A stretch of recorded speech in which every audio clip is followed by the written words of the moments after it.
자, 갈라디아서 6장 15절입니다. 자, 그래서 이제 사도 바울은 나는 십자가만을 자랑하겠다. 십자가 외에는 자랑할 것이 없다. 6장 15절에서는 할례 그거 구원 얻는데 하등 도움 안 된다. 무할례 그렇다고 또 무할례 할례가 없으면 구원 얻는데 도움이 되냐? 그것도 아니다. 중요한 것은 뭐냐? 새로 지으심을 받는 것만이 중요하다. 여기 할례나 무할례가 아무것도 아니라라는 말은 이 할례가 구원에 이르는 수단으로 전혀 무가치하다라는 거예요. 그렇다고 할례를 안 받는 것 역시 구원의 조건으로는 아무 소용도 없다라는 거예요. 사실 구약 시대에는 이 할례가 언약의 백성임을 상징하는 외적 표식이었습니다. 할례를 받지 않으면 백성 중에서 끊쳐진다 그랬어요. 이렇게 왜 할례를 받지 않으면 백성에서 끊쳐지냐? 뭐냐? 할례를 행하지 않는다라는 건 구약의 진정한 의미는 할례를 행하면서 어떤 믿음 고백이 없는 자는 나는 이제 이전 생활을 청산하겠습니다. 내가 생육하고 번성하고 복의 근원이 될 수 있는 것은 어떤 인간의 생식의 방법으로 되는 것이 아니라 하나님의 약속에 근거한 것입니다라는 신앙 고백이 없으면 언약의 백성이 될 자격이 없다라는 거예요. 그래서 할례를 안 받으면 언약의 백성이 될 수 없다라는 거예요. 그런데 이제 이 언약의 핵심이신 예수 그리스도가 십자가에 오셔서 모든 언약에 필요한 조건을 다 이루셨잖아. 그래서 그리스도의 십자가로 말미암아 할례, 무할례는 더 이상 아무런 하나님 앞에서 아무런 어떤 차이가 없게 된 거예요. 아무런 가치가 없게 된 거예요. 십자가로 말미암아 이제 생육하고 번성하고 땅에 충만해지고 하나님의 형상으로 이루어질 수 있는 그 모든 조건이 이루어졌어. 죄의 문제가 해결되었어. 왜?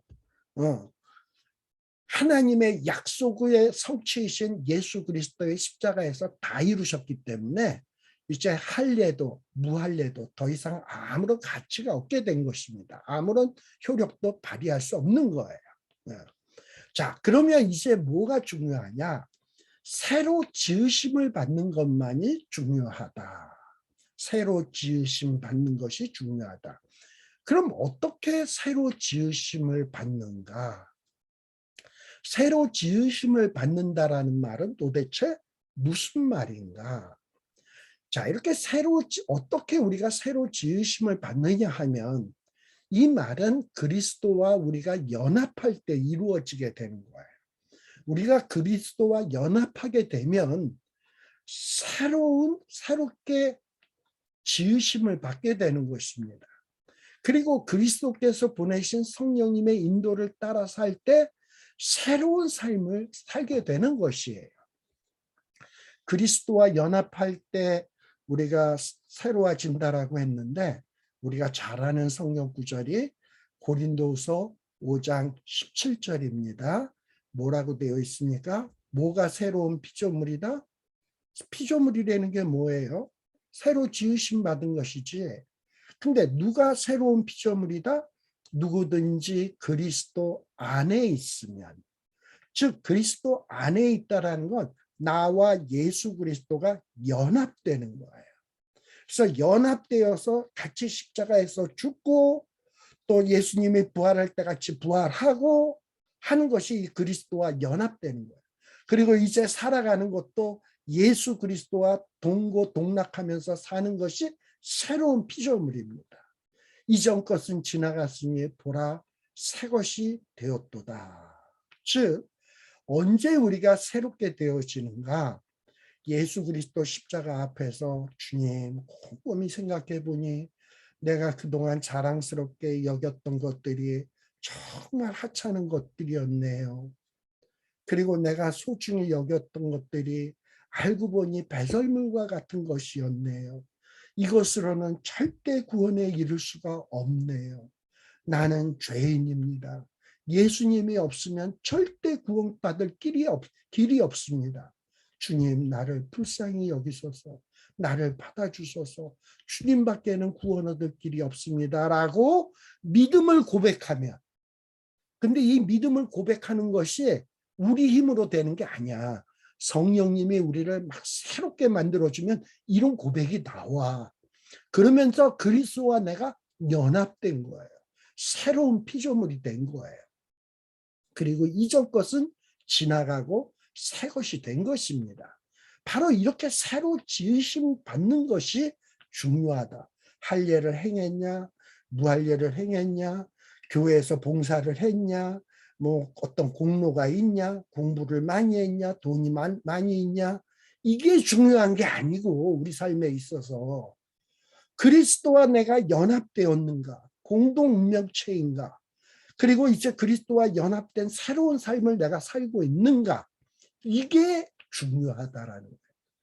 이게 너무나도 중요해서 지금 사도 바울은 무슨 글씨로 쓰고 있다? 큰 글씨로 쓰고 있다. 큰 글씨로. 그래서 이게 큰 글씨로 쓰고 있다라는 건 중요하다라는 얘기예요. 근데 너무나 단순하고 쉬워요. 근데 이것이 단순하고 이 쉬운 진리가 우리 속에서 제대로 소화되어지고 제대로 그 의미를 깨닫고 있느냐, 이건 또 별 문제예요. 그런데 제가 지금 여러분들에게 강조하는 것은 뭐냐면 이것이 정말 여러분들에게 진정한 깨달음으로 여러분들 속에서 소화되어지기를 원하는 거예요. 그래서 사도 바울이 이토록 강조하고 있는 것이고, 이 쉬운 얘기를 이렇게 길게 이렇게 저렇게 말을 바꿔가면서 어떻게 보면 중언부언해 가면서 제가 지금 여러분들에게 말씀드리고 있는 겁니다. 너무나도 중요한 문제이기 때문에. 자, 그 다음에 보면, 그래서 그 새로운 피조물이 되기 위해서 예수님은 우리를 초청하고 계십니다. 그래서 참 저는 요즘 우리가 불렀던 어린 시절부터 지금까지 불러왔던 그 옛날 찬송가들 있잖아요. 물론 요즘 가스펠송도 참 우리의 마음에 와닿고 좋기는 한데, 이 옛날에 불렀던 이 찬송들을 곰곰이 생각을 해보면, 야, 정말 옛날에 이 찬송가 작사, 작곡했던 분들이 보통 분들이 아니로구나. 정말 이분들이 하나님 앞에서 큰 깨달음들이 있어서 이렇게 단순하고 쉽고 명료한 이런 찬송들을 했구나라는 생각이 듭니다. 저는 이전에 이 예수 나를 오라 하네 찬송을 어떻게 불렀냐. 예수 나를 오라 하네, 예수 나를 오라 하네, 어디든지 주를 따라 주와 같이 가려네, 주의 인도하심 따라, 아무 생각 없이 그러면서 이 찬송을 부르면서 뭐라고 생각했냐. 이건 뭐 예수 나를 오라 하네, 예수 나를 오라 하네, 어디든지 주를 따라, 반복. 그리고 멜로디도 이렇게 유치할 수가 있는가, 이러면서 참 이 찬송이 촌스럽다고 생각을 했어요. 근데 성경을 또 보고 성경 말씀을 소화하고 이제 이 찬송가를 다시 갈라디아서 말씀들을 생각하면서 이 찬송가 가사를 가만 보다 보니까 우리 가장 중요한 것이 뭐라고요? 새로 지으심을 받는 것. 즉 뭐요? 예수님과 연합하는 것. 지금 예수님은 우리의 문을 두드리면서 야, 문을 열어라. 내가 너와 함께 연합해서 남은 인생을 한번 같이 동고동락하고 싶다. 야, 너는 어떻게 돈만 따라가느냐? 명예만 따라가느냐? 세상 권세만 따라가느냐? 사람의 인기에 영합하느냐? 그저 핍박 안 받으려고, 박해받지 않으려고, 고난당하지 않으려고 발버둥 치느냐? 그것을 삶의 목적으로 삼고 있느냐? 그러지 말고 너 나에게로 와라. 나와 연합하자. 하면서 예수님이 우리를 초청하고 있어요. 그래서 예수 나를 오라 하네. 예수 나를 오라 하네. 어디든지 주를 따라 주와 같이 가려네. 주의 인도하심 따라 주의 인도하심 따라 어디든지 주를 따라 주와 같이 가려네. 이 찬송가 가사가 진정한 저와 여러분들의 신앙의 고백이라면, 그렇다면 우리는 그리스도와 연합하는 자가 되는 거예요. 이것이 진정한 우리의 소원이라면 우리는 주님과 연합하게 되는 것입니다. 새로 지으심을 받은 거예요. 이것이 우리의 인생에 있어서 가장 중요한 것이에요. 돈도 아니고 명예도 아니고 자랑도 아니고 인기도 아니고 그 어떤 것도 아니에요. 그리스도와 연합해서 정말 새로운 피조물이 되어지는 것, 새로 지으심을 받는 자가 중요하다라는 거예요. 지금 사도 바울은 그 할례를 자랑하고 율법 행하는 것을 자랑하는 자들에게 아니야, 예수 그리스도와 그리스도의 십자가와 연합하는 것이 중요한 거야. 그래서 내가 이렇게 큰 글자로 쓰고 있지 않니? 이 쉽고 간단한 이 진리의 말씀을 좀 정말 제대로 깨달아 알았으면 좋겠다. 피를 토하는 심정으로 지금 사도 바울이 말씀하고 있는 겁니다. 이런 사도 바울의 말씀에 정말 저와 여러분들이 귀를 기울여야 되겠다라는 생각을 합니다. 자, 이렇게 우리가 새로 지으심을 받는다? 왜 새로 지어주시는 건가요? 목적이 있어요. 에베소서 2장 10절에 보게 되면 예수 안에서가 뭡니까? 예수와 함께 연합돼서 새로 지으심을 받는 자가 되는 거죠. 그럼 이 새로 지으심을 받는 자는 무엇을 위해서 지으심을 받는 거냐? 선한 일을 위하여 지으심을 받는 자다. 이 일은 언제 이미 예비된 것이었냐? 하나님이 전에 이미 예비했던 거예요. 기억하시나요?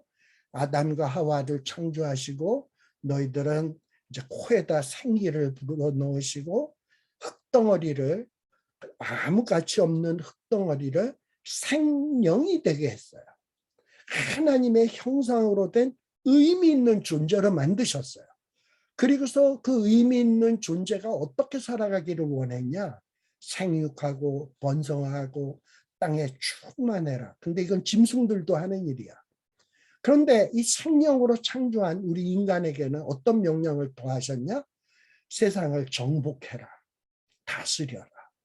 바로 이것이 하나님이 원하셨던 선한 일입니다.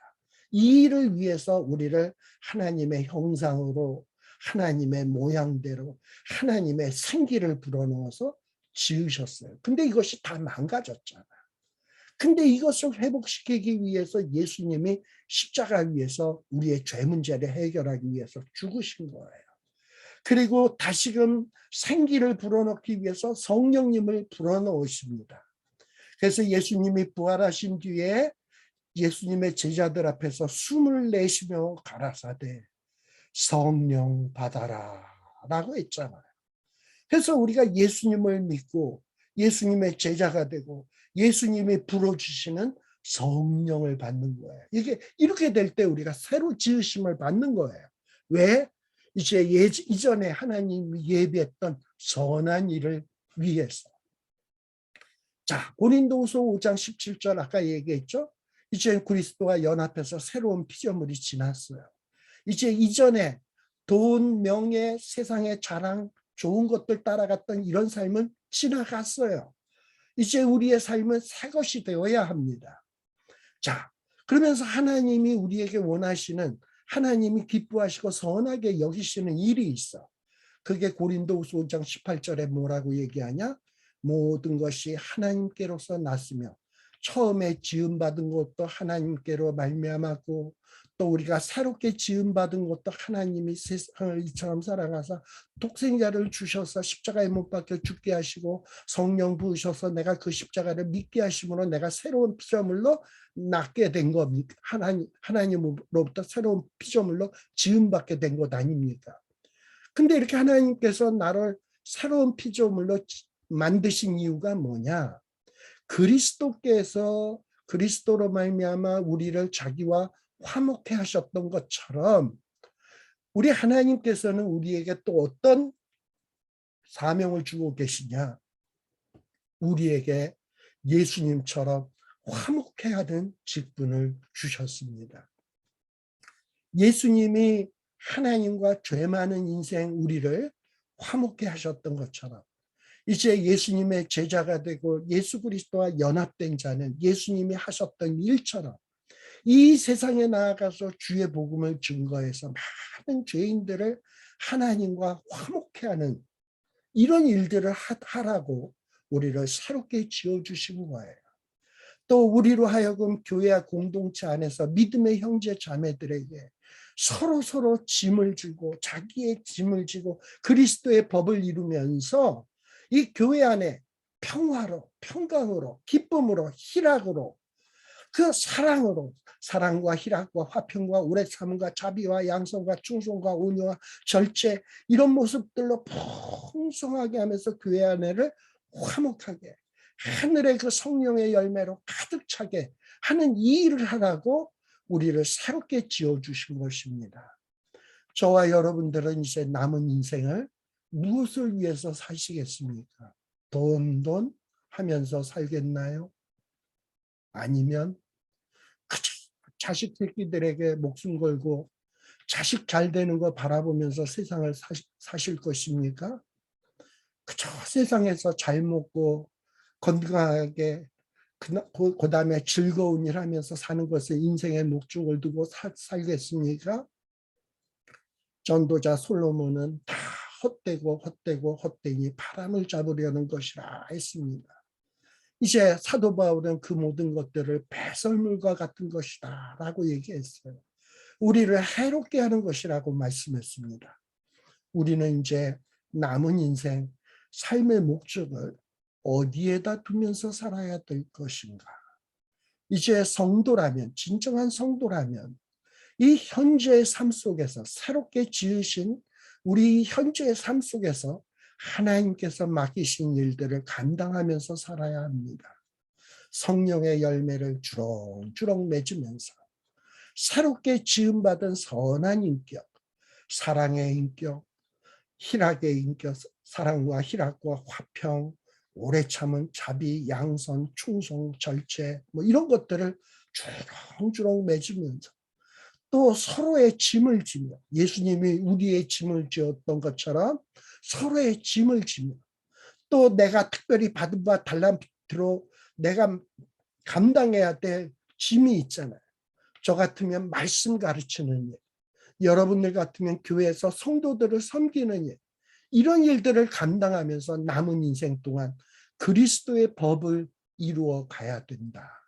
이것을 우리의 삶의 목적으로 삼아야 된다라는 겁니다. 그러면서 사도 바울은 마지막에 이렇게 인사를 행하고 있습니다.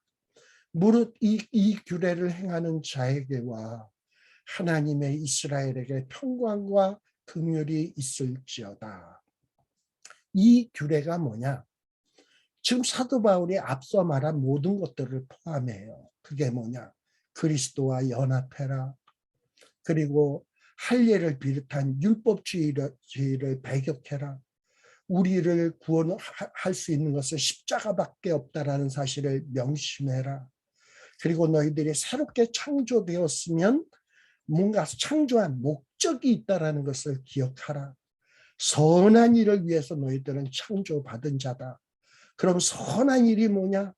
그리스도께서 화목케 하는 직책을 감당하셨는데 우리 하나님께서는 그리스도에게 맡기셨던 그 화목케 하는 직책을 너희에게도 맡겼다라는 사실을 명심해라. 그래서 성령의 도우심으로 이 새롭게 창조된 삶을 남은 인생 속에서 살아가라. 바로 이것이 뭐냐? 규례예요. 근데 이 규례를 행하는 자에게는, 그리고 여기 보면 이 규례를 행하는 자에게와 하나님의 이스라엘에게 이렇게 지금 설명을 하고 있거든요. 그러면 이 규례를 행하는 자가 있고 하나님의 이스라엘이라는 또 다른 그룹이 있는 건가? 뭐 이렇게 생각하기가 쉬운데 그렇지 않습니다. 여기 이 규례를 행하는 자에게, 하나님의 이스라엘에게 할 때에 요 사이에 헬라어로 카이라고 하는 접속사가 있어요. 요 카이는 영어로 번역을 하면 아주 그냥 1차적으로 보면 and라는 뜻이야. 그러니까 이 규례를 행하는 자와 그리고 하나님의 이스라엘에게, 그래서 이런 식으로 번역을 해놨는데요. 요거는 하나는 알고 둘은 모르는 거야. 이 규례를 행하는 자에게와 카이, 하나님의 이스라엘에게 할 때 이 카이는 and라고 하는 이 동격을 서로 연결시키는 접속사이기도 하지만 이 카이의 의미 속에는 어떤 의미도 있냐? 앞에 나오는 내용을 뒤에 다시 한번 설명해 주는 이런 설명의 의미의 뜻도 있다라는 것을, 그러니까 설명적, 주석적 접속사로도 사용된다 라는 거예요. 즉 그렇게 하면 이게 어떤 뜻이 되느냐 하면 이 규례를 행하는 자, 즉 곧 하나님의 이스라엘에게 라는 말이에요. 자, 지금까지 사도 바울이 했던 말들 제가 조금 전에 다 얘기했죠. 십자가만이 구원이다. 십자가만이 구원에 이르는 길이다. 하나님의 선한 일을 위해서 살아야 된다. 뭐 이런 여러 가지 것들. 이런 규례를 남은 인생 속에서 행하는 자, 그들은 곧 어떤 자들이다? 하나님의 이스라엘이다라는 말이에요. 이 하나님의 이스라엘이다라는 이 말은 어떤 혈통적 이스라엘이라는 말이 아니에요. 이렇게 진정한 삶의 목적이 무엇인지를 알고 무엇이 참된 구원 얻는 길인지를 알고 이제 남은 인생을 예수 그리스도만을 자랑하면서 사는 자들이 이스라엘인데, 이 이스라엘은 어떤 이스라엘이다? 하나님의 소유인 이스라엘이다라는 거예요. 자, 여기에서 이스라엘이라고 하는 의미가 무엇인지를 알 수 있어요. 이스라엘 백성은요, 혈통적으로 이스라엘 백성으로 태어났다고 이스라엘 백성 되는 것 아닙니다. 갈라디아서에서 얘기하는 것은, 갈라디아서에서 이야기하는 진정한 하나님의 이스라엘 백성이란 어떤 사람들이냐? 지금 사도 바울이 얘기했던 이 규례를 마음에 품고 있는 자, 예수만이 구원, 십자가만이 구원, 오직 의인은 믿음으로 말미암아 살리라. 그렇게 해서 새로운 피조물이 되었으면 선한 일을 위해서 살아야 돼. 짐을 지면서 살아야 돼. 내 능력으로는 안 돼. 성령이 도우심을 줘야 돼. 그래서 끊임없이 십자가 앞에서 엎드리고 기도하고 능력 달라고 기도하고 주님과 연합하기를 힘쓰고 십자가에서 자신을 또 점검하고 또 점검하면서 매일매일을 그렇게 살아가는 사람, 이 사람이 누구다? 이런 사람이 진정한 하나님의 이스라엘이다. 이런 사람에게 하나님의 평강, 이런 사람에게 하나님의 긍휼이 있다라고 지금 말씀하고 있는 것이다라는 것입니다. 여러분, 정말 하나님의 백성이 되고 싶지 않습니까? 그래서 하나님이 주시는 평강, 긍휼, 이것을 누리면서 살고 싶지 않습니까? 네. 자, 앞서도 얘기했습니다만 하나님의 이스라엘이 된다라는 것, 이것은 혈통으로 태어나는 것이 아니에요. 그리스도와 연합해서 새롭게 거듭난 자만이 유일한 하나님의 백성, 하나님의 소유가 되는 거예요. 참된 이스라엘 족속이 될 수 있는 거예요. 참된 이스라엘 백성이란 민족적 전통적인 이스라엘이 아니라 복음을 믿어 순종케 된 자들로 구성된 새 이스라엘, 약속의 자녀를 말한다. 이런 자들에게 뭐가 주어진다? 사도 바울은 평강과 긍휼이 있을지어다 라고 얘기를 합니다. 여기 이 평강이라고 하는 말은 뭐냐? 평강. 헬라어로는 에이레네라는 말인데, 이것은 어떻게 보면 미래에 이루어질 축복, 행복, 이렇게 하나님의 평강이 있어지어다 하면은 정말 세상 사람들이 이해할 수 없는 행복, 세상 사람들이 이해할 수 없는 축복받는 것도 되지만, 더 나아가서는 뭐냐? 마지막에는 영광스러운 구원이 있다라는 것을 이야기하는 것이 평강이에요. 또 긍휼이라는 말은 헬라어로는 엘레오스라는 말을 쓰는데, 이 구약의 히브리어로는 헤세드라는 말이에요. 제가 이 헤세드라는 말은 여러 번 여러분들에게 얘기했어요. 대가를 바라지 않는 충성이다. 즉 하나님이 우리에게 대가를 바라지 아니하고 사랑하시는 것, 우리를 위해서 충성하시는 것, 우리를 위해서 신실하게 약속을 지키는 것이 헤세드예요. 이렇게 진정한 하나님의 백성이 되면 하나님의 이런 무한한 대가를 바라지 않는 사랑이 주어져요. 그리고 우리를 버리지 않는 변함없는 은혜가 주어진다. 이것이 누구에게 주어지는 것이다? 새 언약의 규례를 따르는 자들에게, 진정한 하나님의 소유된 하나님의 이스라엘 백성들에게 지금 사도 바울이 이런 축복이 있기를 기도하고 있다. 저도 여러분들에게 이런 축복을 하고 싶습니다. 정말 이 규례를 따르는 여러분들에게 하나님의 은혜와 평강이 늘 넘치시기를 기원합니다. 자, 그러면서 사도 바울이 갈라디아서 6장 17절에 이제 이후로는 나를 괴롭게 하지 말라. 내가 내 몸에 예수의 흔적을 지니고 있노라 라고 얘기합니다. 지금 사도 바울이 6장 17절에 보면 나를 괴롭게 하지 말라라고 이야기를 하고 있어요. 이게 도대체 무슨 말이냐? 사도 바울은 복음 때문에 어떤 부끄러운 일이 와도 전혀 개의치 않는다 그랬어요. 박해를 받는다 할지라도 결코 개의치 않는다고 얘기했어요. 근데 이런 사도 바울이 나를 괴롭게 하지 마, 왜 이런 얘기를 할까? 지금 이 사도 바울이 괴롭게 하지 말라, 자기가 괴롭다고 여기는 것은 어떤 유대주의자들로부터 받는 직접적인 폭력, 폭언, 비난이라기보다는 사도 바울이 괴로워하고 있는 것은 뭐냐?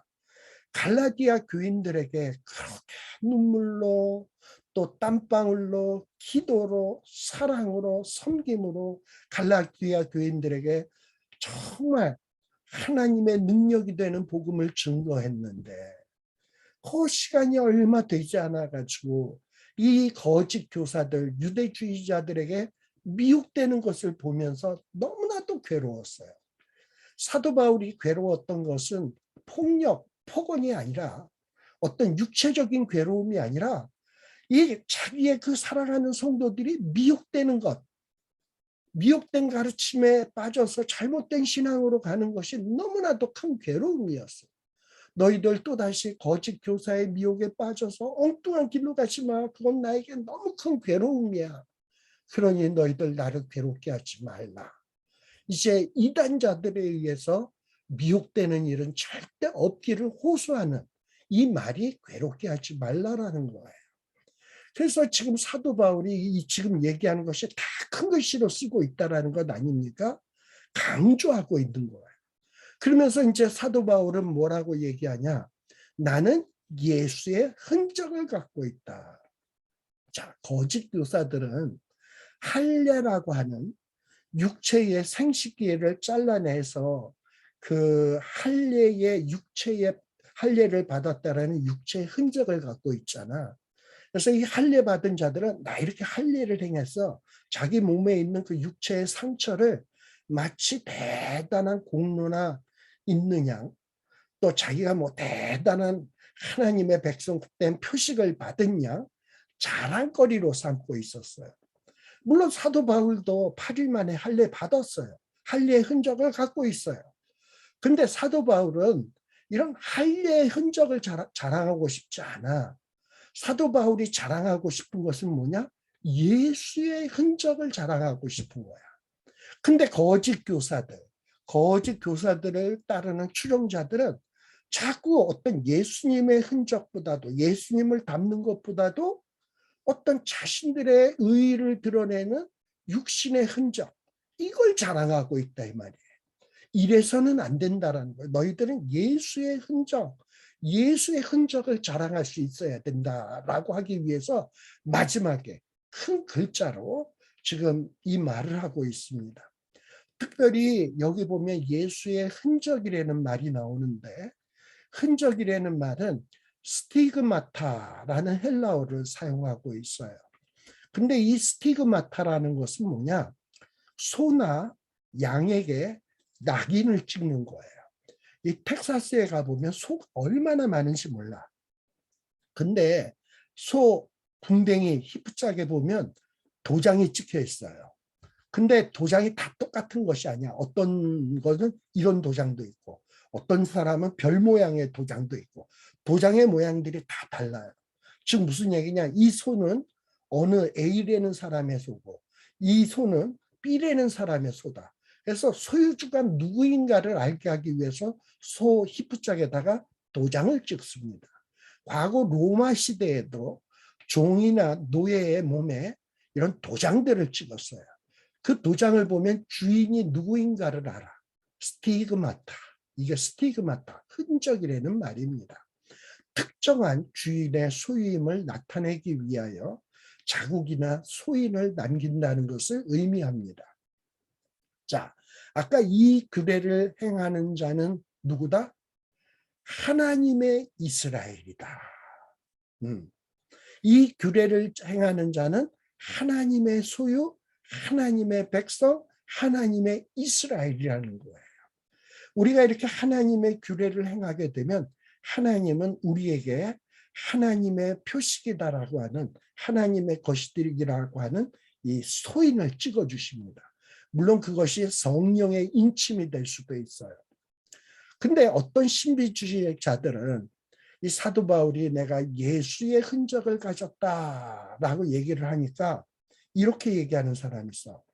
예수님의 몸에는 못 박히신 손바닥에 못자국이 있고, 이 허리에는 창에 찔리신 창자국이 있고, 머리에는 가시관을 쓰셨던 가시바늘로 찢겨진 자국이 있고, 발에는 못 박힌 자국이 있어요. 그게 예수님이 우리를 위해서 십자가 지신 흔적이지. 근데 그 과거에 이 중세 시대인지 아무튼 초대 교회 시대에 그 누구인지 이름을 잊어먹었는데 정말 기도 많이 하고 예수님의 십자가를 묵상하다 보니까 이 사람의 손에 못자국이 퍽 생기고 머리에 가시관 쓰신 자국이 생기고 이랬다는 거야. 근데 이런 예수님의 그 상처가 사도 바울에게 생겼기 때문에 사도 바울이 내가 예수의 흔적을 가졌다라고 이렇게 얘기하는 사람들이 있어요. 근데 과연 사도 바울에게 손에 못자국이 생겼을까? 머리에 가시에 찢긴 자국이 생겼을까? 그렇다면 사도 바울이 얘기하고 있는 예수의 흔적이라고 하는 것은 도대체 무엇일까? 우리가 이것을 한번 생각해 볼 필요가 있습니다. 아마도 사도 바울이 말하고 있는 예수의 흔적은 사도 바울이 복음을 전파하는 가운데 예수의 이름 때문에 박해받고 핍박받은 흔적을 의미할 것입니다. 사실 사도 바울이 주의 복음을 증거하면서 얼마나 수많은 육체적인 고난을 당했습니까? 얼마나 그로 인해서 박해를 받으면서 상처받은 것들이 있었습니까? 바로 그것을 의미한다 이 말이에요. 그리고 사도 바울이 그리스도와 연합한 삶을 실천하면서 얼마나 많은 고난에 동참했습니까? 그러면서도 끝까지 정말 주의 복음을 위해서 수고하지 않았습니까? 그러면서 사도 바울의 몸에는 여러 상처와 고난의 흔적들이 있었어요. 바로 이것이 뭐냐? 예수의 흔적이에요. 예수님이 우리를 위해서 고난을 받으시면서 손에 못자국 당하시고 머리에 가시관으로 찢긴 흔적이 생기시고 창에 찔리신 자국이 생겼고, 사도 바울은 예수님이 우리를 위해서 주의 복음을 받아들이기 위해서 예수님이 고난을 받으셨던 것처럼 사도 바울은 또 우리에게 복음을 증거하고 우리를 하나님과 화목케 하기 위해서 얼마나 많은 박해와 고통과 고난의 삶을 살았습니까? 그러면서 사도 바울의 몸에도 수없이 많은 이 육체의 흔적들이 나타나게 된 거예요. 고린도후서 11장 22절에서 27절에 보게 되면 사도 바울은 이렇게 이야기하고 있습니다. 이 거짓 교사들, 막 육체를 자랑하는 자들, 저들이 그리스도의 일꾼이냐? 정신없는 말을 하거니와. 즉 오늘식으로 얘기하면 무슨 얘기입니까? 미친 것들이네 라는 말이에요. 저들이 무슨 그리스도의 일꾼이냐? 그 미친놈들이지. 저들이 일꾼이라면 나는 더더욱 정말 그리스도의 일꾼이다. 왜? 내가 수고를 넘치도록 하고 나는 옥에 갇히기도 더 많이 하고 매도 수없이 맞고 여러 번 죽을 뻔했다. 나는 40에 하나 감한매를 5번이나 맞았다. 40에서 하나 감한매면 39번 때리는 거죠. 어떤 채찍으로 혹은 패장으로. 이거 한 번 맞으면 죽어요. 근데 5번이나 사도 바울이 맞았어. 아마 사도 바울의 히프를 보게 되면 너덜너덜했을 거예요. 3번은 패장으로 맞고 한 번은 짱돌로 맞고 파손당하고 일주야를 깊은 바다에서 지냈으며 강도의 위험, 강의 위험, 강도의 위험, 동족의 위험, 이방인의 위험, 시내의 위험, 광야의 위험, 바다의 위험, 거짓 형제 중의 위험을 당하고 또 수고하며 애쓰고 여러 번 자지 못하고 줄이고 목마르고 여러 번 굶고 춥고 헐벗었노라. 정말 고생 많이 한 것이 사도 바울이에요. 아마 사도 바울의 몸을 벌거벗겨서 보게 되면 온 몸이 상처 투성이었을 것입니다. 근데 그 상처가 무엇 때문이었습니까? 죄인들인 우리를 하나님과 화목시키기 위해서 사도 바울의 몸에는 그런 수없이 많은 상처가 생겨나게 된 거죠. 예수님이 손과 발에, 머리에, 허리에 이런 상처가 생기신 이유는 뭡니까? 우리를 하나님과 화목케 하기 위해서. 바로 그것이 예수님의 흔적이고 또 사도 바울의 몸에 있는 흔적도 어찌 보면 화목케 하는 사역을 하기 위해서 생긴 상처이기에 이것이 바로 예수의 흔적입니다. 여러분들이 교회에서 정말 서로의 짐을 지고 자기의 짐을 지고 지내다 보면 얼마나 힘든 일들이 많은지 몰라요. 폭간에 그 얘기에서 교회라는 곳이 뭡니까? 병신들, 연약한 자, 한심한 자, 죄인들 모인 곳 아닙니까? 그런 자들보다 솔직히 까놓고 얘기하면 내가 훨씬 더 낫지 않습니까? 근데 그들을 위해서 종이 돼서 섬기고 그렇게 봉사를 하면 칭찬은커녕 오히려 비난을 받고 불평을 듣고 그리고 뭐 나쁜 이야기만 듣는다면 얼마나 신경질이 나고 마음에 상처를 입고 그리고 육신적으로 피곤하고 눈물이 나고 뿔따구가 나고 화가 나고 얼마나 괴롭습니까? 그래서 십자가 밑에 가서 눈물을 흘리고 정말 이 제 마음을 달래주소서 하면서 얼마나 이 정말 찢겨지고 상처난 이 부분들을 들고 주님 앞에 나아가게 됩니다. 그때 우리 주님은 뭐라고 하실까요? 야, 너도 내가 너희들을 위해서 내 몸에 예수의 흔적, 창자국, 못자국을 너희를 위해서 이런 상처 자국을 가졌는데 너도 교회 안에 그 거지 같은 애들 때문에 정말 갖은 상처를 가지고 내 앞에 나왔구나.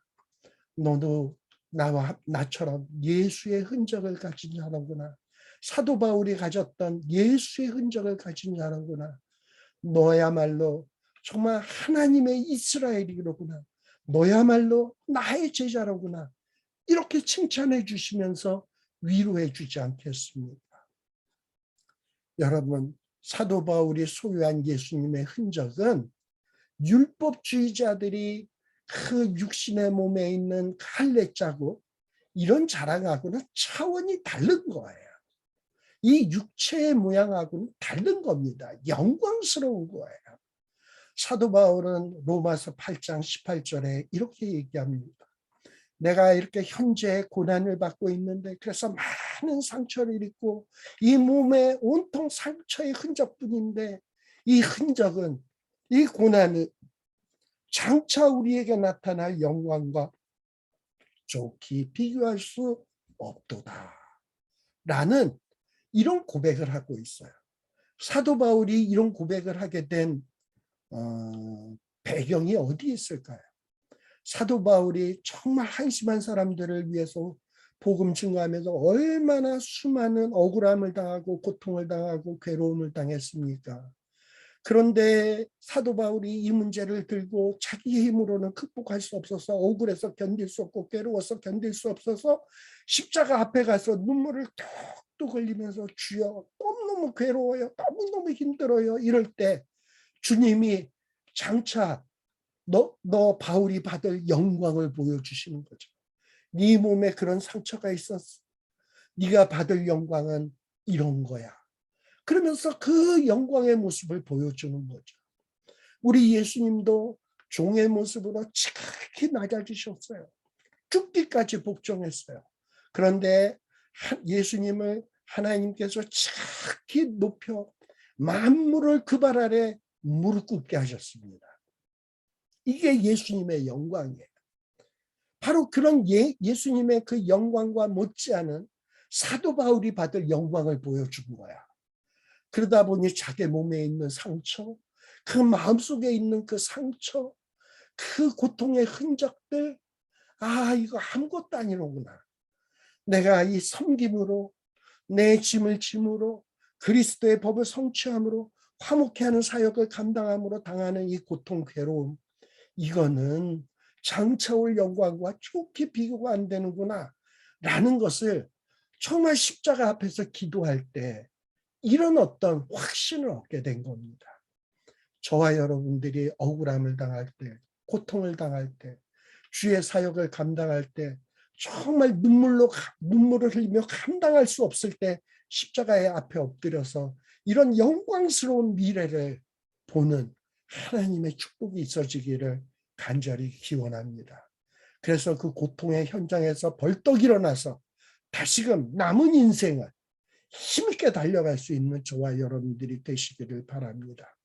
그래서 사도 바울은 마지막에 갈라디아서 6장 18절에 다시금 사도 바울이 너희들은 예수 그리스도 안에서 우리는 같이 형제 자매된 자들이지.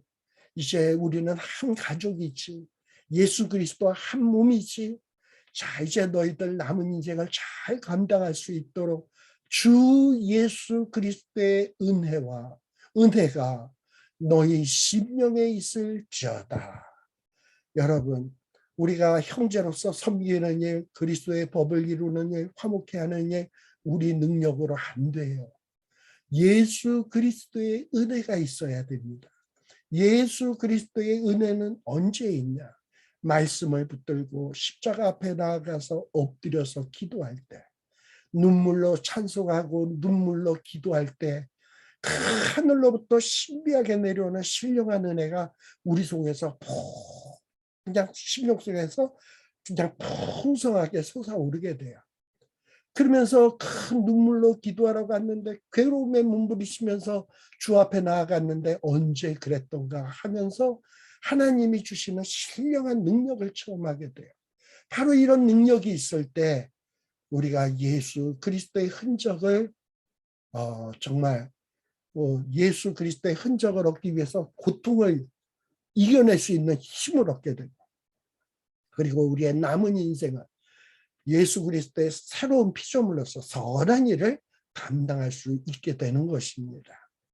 저와 여러분들에게 주 예수 그리스도의 은혜가 여러분들의 재정에, 여러분들의 가정에 어떤 계획에, 물론 그런 데도 있어야 되지만 진짜 중요한 것은 여러분들의 심령에 예수 그리스도의 은혜가 있어지기를 간절히 축원합니다. 그래야 우리의 남은 인생이 그리스도의 제자로서 승리하는 제자의 삶을 살 수 있음을 기억하시길 바랍니다. 사도 바울은 이 중요한 얘기를 큰 글씨로서 남기고 있습니다. 왜 이 큰 글씨로 이 글을 남기고 있는지 또 읽고 묵상하고 십자가 앞에서 깨닫게 해달라고 기도하고 은혜 달라고 기도하는 저와 여러분 되시기를 간절히 기원합니다. 기도하겠습니다. 아버지 하나님 감사합니다. 정말 십자가 외에는 구원이 없습니다. 오직 의는 믿음으로서만 이루어집니다. 우리가 너무나도 한심하고 우리의 실력으로는 절대 구원을 이룰 수 없기에 우리 하나님께서는 예수 그리스도를 이 땅에 보내셔서 십자가 위에서 우리 대신 비참하게 죽게 하심으로, 그리고 이제 예수 그리스도를 믿음으로 의롭게 여겨줄 수 있는 길을 열어주셨습니다. 그로 말미암아 우리는 구원을 얻게 되었고 새로 지으심 받은 자가 되었습니다. 주님, 이제 어찌 살아야 됩니까? 이제 남은 인생을 무엇을 위해서 살아야 합니까? 이제 남은 인생도 돈 따라가서야 되겠습니까? 남은 인생도 권력을 얻기 위해서, 세상의 그 썩어질 행복을 얻기 위해서 몸부림쳐야 되겠습니까? 사도 바울은 그 모든 것을 이제 배설물로 여긴다 했습니다. 해로 여긴다 했습니다. 사도 바울은 도대체 어떻게 그런 고백을 할 수 있었습니까? 주 예수 그리스도의 은혜가 그의 심령에 임했기 때문에 그런 놀라운 고백을 할 수 있었던 줄을 압니다. 주여, 저희들에게도 그런 은혜를 베풀어 주옵소서. 그동안에 내가 귀하게 여기고 결코 손에 놓지 않으려고 몸부림치던 것이 배설물로 보여지게 하여 주시고 해로운 것으로 보여지게 하여 주시고, 내게 있어서 가장 소중한 것은 그리스도의 십자가밖에 없음을 발견하게 하여 주시옵소서. 이제 주달려 죽은 십자가를 바라보며 생각할 때 내가 그동안 귀하게 여겼던 것들을 다 버릴 수 있는 이런 고백의 찬양을 부를 수 있는 저희들 되게 하여 주시고, 주 예수 주시는 그 놀라운 은혜로, 그 심령에 주시는 은혜로 남은 인생을 그리스도의 흔적을 몸에 새겨가며 그리스도를 위해서 고난받아가며 그리스도를 위해서 상처받아가며, 그러면서 또 지금 당하는 고난이 장차 올 영광과 좋게 비교할 수 없음을 확인해가며 남은 인생을 채워가는, 한 걸음 한 걸음 채워가는 이러한 저희들이 되게 하여 주시옵소서. 예수님 이름으로 기도드리옵나이다. 아멘. 수고하셨습니다. 마치겠습니다. 이렇게 해서 갈라디아서를 마치도록 하겠습니다. 그리고 이제 다음 주에서부터는 제가 아마도 베드로서를 하게 되지 않을까 생각을 합니다. 그래서 다른 어떤 변화 사항이 없으면 베드로 전후서를 하겠다라는 것을 기억하시고 말씀을 준비하는 저를 위해서도 많이 기도해 주시기를 부탁을 드립니다. 수고하셨습니다. 이상으로 마치겠습니다.